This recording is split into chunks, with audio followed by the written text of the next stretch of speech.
contar um pouco da história de uma empresa que é referência nacional. O Grupo Vigorito está completando 100 anos. E essa história é uma história que a gente vai contar um pouco para você, que é empreendedor, que está começando agora.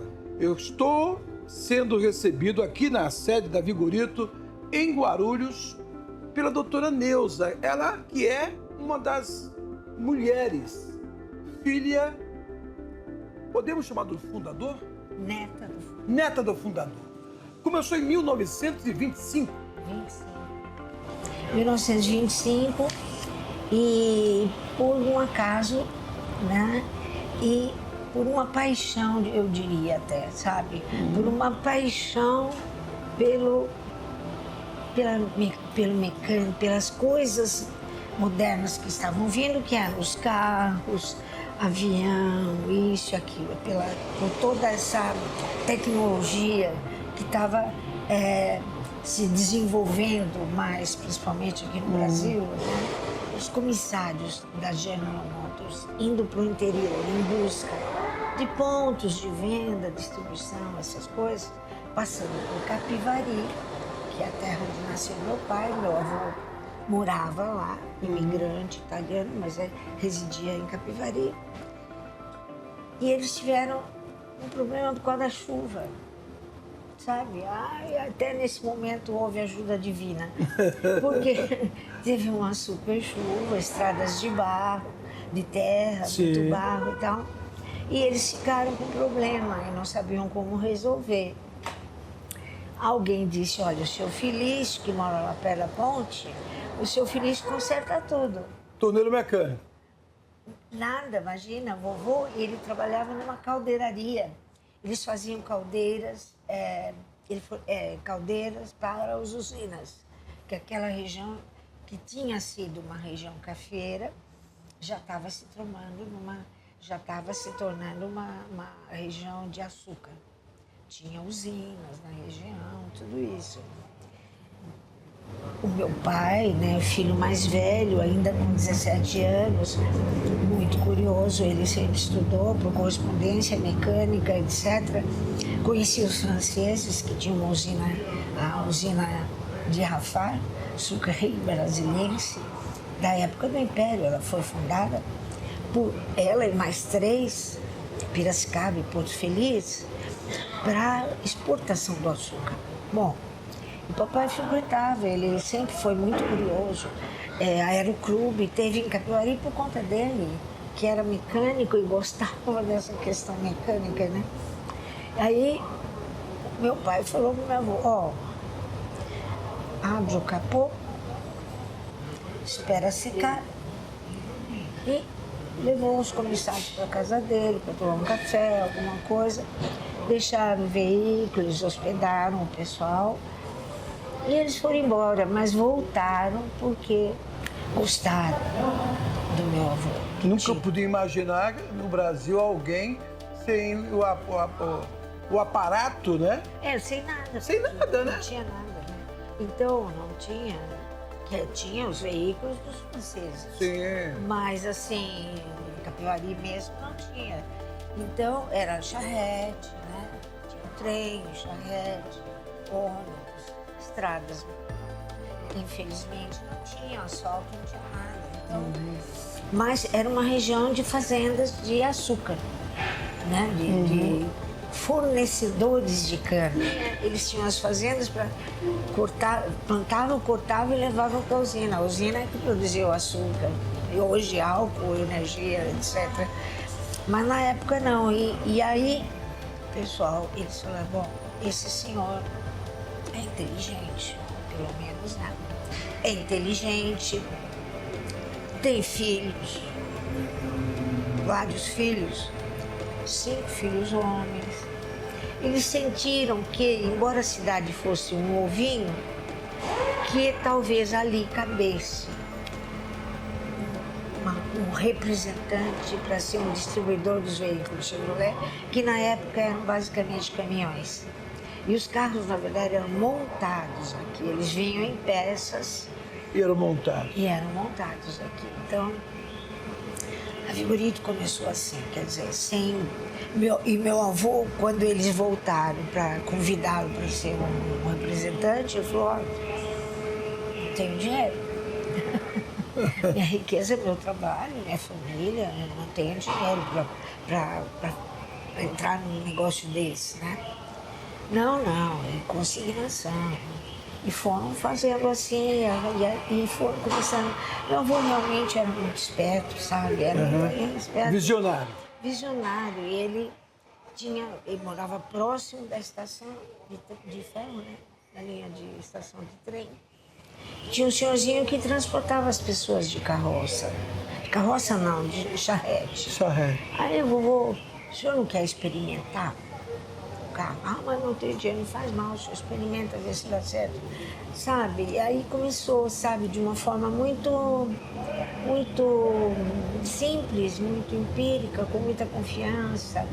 Aí começaram os caminhões, os fazendeiros, os fornecedores de cana. Precisavam do caminhão, o caminhão era pequeno, era próprio realmente na época para esse tipo de atividade, né, agrícola e tal. Então, a Vigorito começou assim, depois realmente se tornou referência, porque eles começaram a distribuir os caminhões para todo o país. Então começou com caminhões.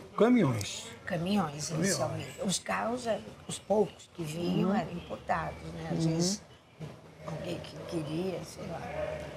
Eu não sei, eu não tinha nascido nessa época, então eu já, depois de muitos anos, depois de mais de 20 anos, que eu, já criança, lembro deles lá. E eles tinham um diferencial que era o seguinte: primeiro, eram pessoas extremamente de confiança, né? E vendiam, consertavam, ensinavam a dirigir. Eu mesmo, pequena, me lembro do papai. Eu ia no meio, era câmbio, né, de manual. E meu pai, eu e o comerciante que estava comprando o carro. Ele me ensinava a dirigir, porque eles não sabiam, né? Então, foi de uma maneira muito assim... Eles venderam caminhões para o Brasil todo. Ele tinha muita confiança nas pessoas, então eles vinham, buscavam, levavam, vendia ou não vendia, depois pagava. Era uma coisa muito simples. Meu pai, o estudo dele era o primário. A história de vocês, ela precisa ser dita para todo mundo, porque nos dias de hoje tem muita gente que quer começar um negócio na prateleira de cima. E esses profissionais, esses empreendedores precisam ouvir a história da família Vigorito. É uma história para ser ouvida, lida e colocar em prática. Porque você não precisa começar na prateleira de cima, porque o seu pai, seu avô, teve a humildade de falar assim, não tenho dinheiro para começar. Não. Aí um fazendeiro, amigo dele também, italiano, mas que tinha fazenda e tal. Não, eu te empresto, por exemplo. Quer dizer, as oportunidades surgem para aqueles que acreditam, não é verdade? Agora, chegou 100 anos, né? Qual é a mensagem que fica, doutora Neuza, para a próxima geração da Vigorito? Eu, particularmente, venho fazendo um trabalho com as próximas gerações. No momento, estamos dando um trabalho de treinamento. Por sinal, é o filho do Hermes Júnior, que é o nosso CEO, digamos, né? Que é filho de uma das primas, né? Da minha idade e tal. E o neto dela, que está aqui sendo treinado, quer dizer... A nossa filosofia, primeiro, ela é baseada em valores, né? Nos valores do trabalho. Trabalhar. Se você quer que algo aconteça, vai e faça acontecer, né? Se a gente ficar só mandando, chega uma altura, você pode até ficar coordenando como se fosse um monte de palco, sei lá. Mas, não, a gente tem que saber o que vai fazer e como vai fazer, o que vai fazer. Então, por exemplo, o treinamento do Hermes Júnior começou na oficina. O filho dele está passando por todas as áreas para entender como funciona. Sim. E hoje eu estou fazendo um trabalho com os nossos sucessores no sentido de que eles entendam o que é um negócio, conheçam as dificuldades, as vantagens. Não é tão simples de ganhar dinheiro em qualquer profissão, né? E na nossa também tem muitos detalhes. Agora, o trabalho, a força do trabalho, a união de esforços. Isso meu avô, que não era dele o ditado, mas lembrava sempre: juntos vocês são mais fortes. Qualquer coisa, se você junta, fica mais forte. Fez, estão unidos. Sim. A briga vai desfazer tudo. Então, o trabalho, a união e a seriedade sempre. Claro que nem sempre a gente está em todos os lugares na medida em que você cresce. Lá no começo, como eu falei, eles vendiam, ensinavam a dirigir, consertavam. Quer dizer, eles estavam ali o tempo todo. Sim. As pessoas que vinham, era um nível de confiança extremo. Depois, já tem outras pessoas trabalhando com a gente. E nem sempre a gente está lá na ponta, Sim. junto com o cliente. Então, aí vem as reclamações, tudo. A gente procura ouvir e corrigir o que é passível. Ou o que chega até a gente, porque às vezes nem chega até a gente a reclamação, né? Mas hoje não, hoje tem outros recursos que lá atrás não tinha tanto, né? Mas eu diria que o trabalho é fundamental, a união. E a união não é só da família, é a união de todos, né? A gente precisa se Da preocupar, equipe. se preocupar com o ambiente do trabalho, como é que estão as pessoas, como que elas se sentem trabalhando no Adborito. E outra coisa que a gente faz muito, e eu aprendi isso com Hermes Pai, vamos remunerar o capital. Porque quando eles começaram, era meu avô, ele montou uma primeira sociedade simples com ele e meu pai, que tinha 17 e 18 anos, os outros eram menores, e com 4 filhos pequenos. E depois que cresceram e tal, aí depois se transformou em sociedade anônima. Depois tivemos grandes problemas de ciúmes, de dissidência nas transmissões do comando da empresa. Então tivemos problema como todas as empresas longevas têm, né? E essa preocupação com a sucessão. Mas nos últimos tempos, uma coisa que a gente tem feito são, eu diria, basicamente 2 coisas, né? Primeiro é ter uma empresa sólida, que está firme, está crescendo, né? Dentro daquilo que ela faz. Procurar estar unido todo mundo, porque evitando os conflitos. E uma das formas de evitar esse conflito, uma é informando, principalmente quem vem depois, que não sabe como começou. E nós fazemos uma outra coisa, a gente remunera o patrimônio. Hoje somos 28 sócios, é uma loucura se você ver, né? Ninguém tem 50%.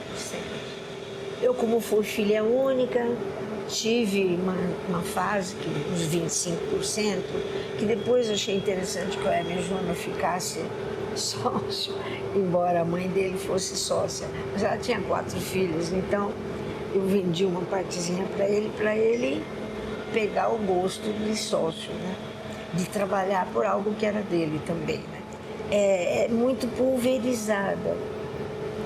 E isso, de certa maneira, facilita, porque para você ter maioria, sim, se você tem.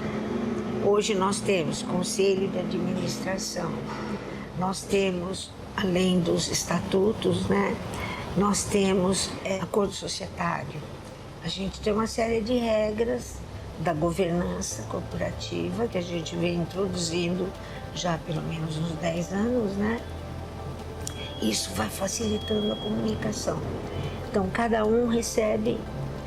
Atualmente, a gente distribui mensalmente, porque eu tenho primos mais velhos, que são sócios, mas tem pequena participação. A mãe tinha 5 filhos, eles têm uma participação menor, né? Então, e já são idosos e tal. Então, aí, já de um tempo, a gente faz isso, quer dizer, remunera o capital investido.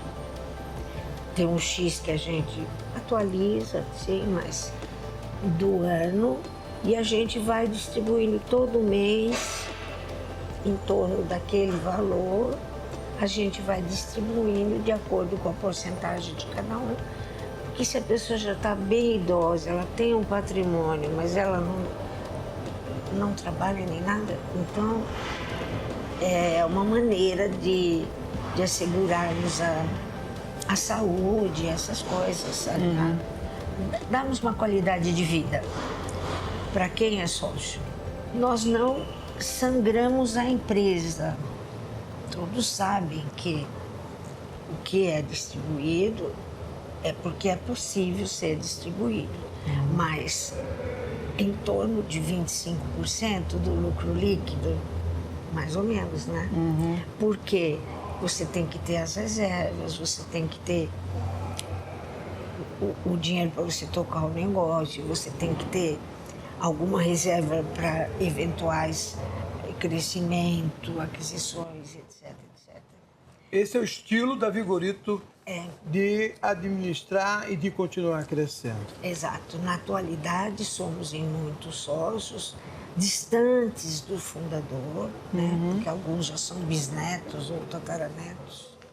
E está sendo preparada a próxima geração. A gente já está preparando a próxima geração, não só para o comando da direção maior, mas para as várias unidades, mas também para eles serem sócios. Maravilha. Eventuais conselheiros. Tudo ao seu tempo. Não vou dizer para você que é uma perfeição, né? A gente tenta fazer o melhor que pode, principalmente no intuito de evitar conflitos. Doutora Neuza, que bela história. Ai, pai. Bom, eu sou uma pessoa muito simples, tal como meu pai, né? Não fiz mecânica, na verdade, eu sou médica. É verdade. É um outro jeito de cuidar do ser humano, ele cuidava dos carros, né? Mas e tem um amor, sabe? Tem orgulho dessa família empreendedora, de como foi tudo muito... Na verdade, na vida tudo tem seu preço. Sim. E para você chegar a alguma coisa, você teve que despender dinheiro ali, investir, sim, etc. Sim. Né? Então eu tenho muito orgulho, porque eles eram todos muito simples.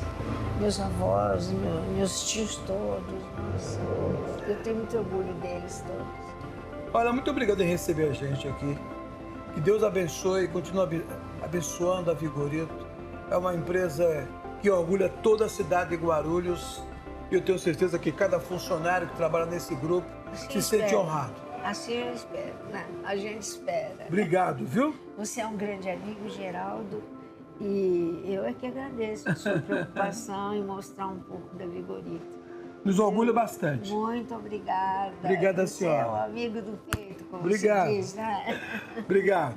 Portanto, aqui hoje a gente teve o privilégio de conhecer um pouco dessa história que nos orgulha bastante. 100 anos do Grupo Vigorito.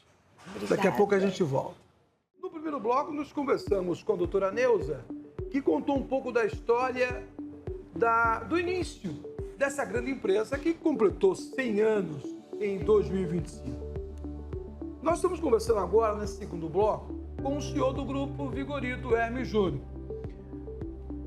O desafio de 100 anos, você se sente feliz por fazer parte dessa história, Hermes. E como está sendo preparado? Você foi preparado para chegar como CEO do Grupo Vigorito. E o que está sendo feito para preparar a próxima geração? Bom dia, né?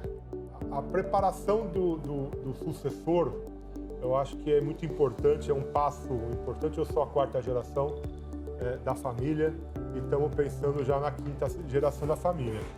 A empresa tem um conselho de administração, futuros sócios da empresa, para quem quisesse vir trabalhar aqui.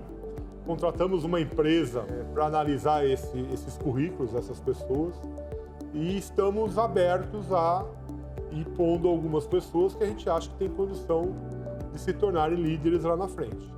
Então hoje nós temos um jovem na empresa e está fazendo mais ou menos o que eu fiz lá atrás. É um pouco mais difícil hoje, porque hoje a empresa é muito maior, né? Então, quando eu comecei era uma concessionária, hoje são 26 no total.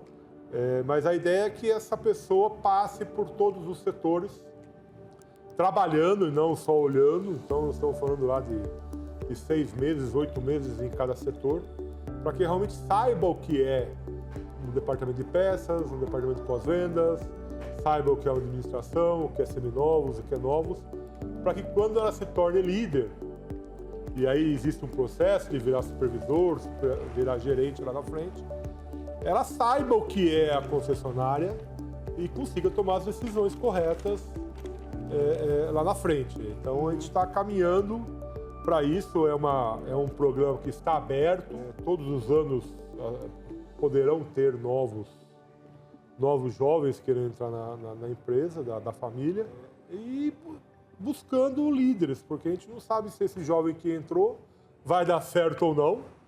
É só o tempo que nos dirá se ele se tornará um líder mesmo ou não.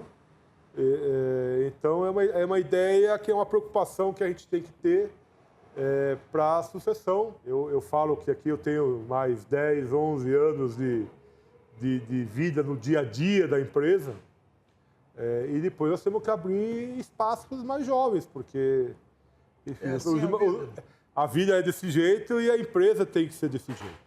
Porque os mais jovens é que têm vontade de correr riscos, vontade de crescer, vontade de fazer as coisas, e a gente vai passando. A idade nossa não tem... Chega para todo mundo. Chega para todo mundo, não tem jeito. Mas esse foi um dos sucessos que aconteceu comigo, né?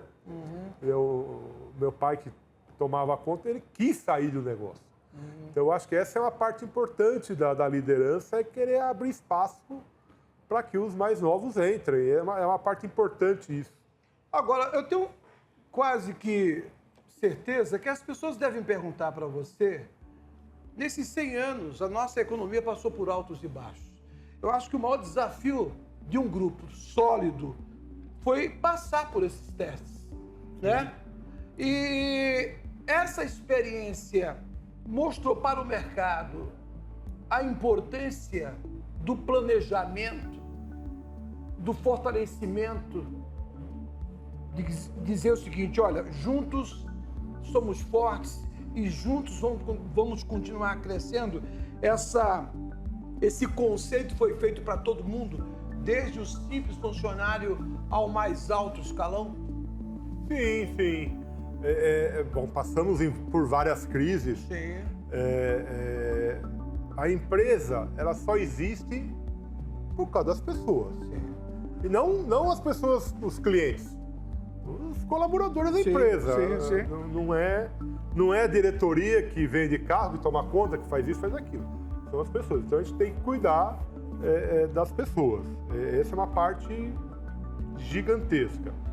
E nas crises, que o Brasil é especialista nisso, né? A gente vive anos e anos, a gente tem alguma crise grande no Brasil, a gente tem que... eu sempre aprendi a agir muito rápido. Então, quando a gente tem... E agir mais rápido e o máximo que você puder. Né? Quando vem uma crise, a gente tem que estar se preparado para o pior. Pode ser que seja uma crise pequena, como pode virar uma crise muito grande.